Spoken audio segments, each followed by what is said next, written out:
Hujambo na karibu mtazamaji, naitwa Abdalla Brari na leo nimetembelea maeneo ya Kikambala and guess what? Nimepatana na vijana ambao wanashughulikia swala la kusafisha hizi bahari zetu. Tunajua ni namna gani plastiki zimeweza kukithiri ndani ya hizi bahari zetu, lakini tutakuwa tunaongea moja kwa moja nao watuambie ni athari gani ambazo ziko. Karibu, wanakuita nani? Kwa majina naitwa Maina kutoka hapa, mimi ni mkaaji hapa baharini Maweni. Kama plastiki, plastiki inapokuwa baharini, samaki wanapokula plastiki, basi huwa wanapitia changamoto hadi wanafariki, kwa sababu plastiki si kitu kizuri kwa samaki. Sawa. Isitoshe pia wanapokufa samaki, pia kama sisi vijana huku riski hatupati, kwa sababu samaki huwezi vua kama hakuna baharini.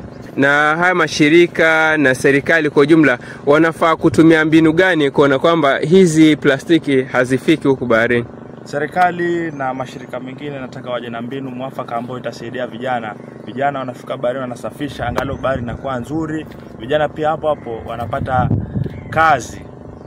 Ije na mbinu mwafaka ambayo itatusaidia hata sisi, kwa sababu tuko vijana wachache tu, tumejitolea, hatuna kazi, na serikali inafaa ichukue hatua kwa wale watu wanaotupa takataka baharini, kwa sababu si kitu kizuri kwa mazingira. Bahari itakuwa chafu, watalii pia itakuwa tunawakosa, kwa sababu bahari inapokuwa chafu, sidhani kama kuna mgeni atajiruhusu kuja mahali kama hapa, kwa sababu unaweza tembea huko baharini kwa na sindano na kudunga, ujue imedungwa nani. Kwa hivyo serikali naomba iunde mahali ambapo takataka zote za hospitali na kampuni zitupwe tu mahali pamoja. Baadhi ya zile sababu ambazo zitafanya bahari zetu kwa safi wameelezea ni kuwepo kwa vijana zaidi ambao watakuwa wanasafisha, na vile vile kupatikana kwa vifaa.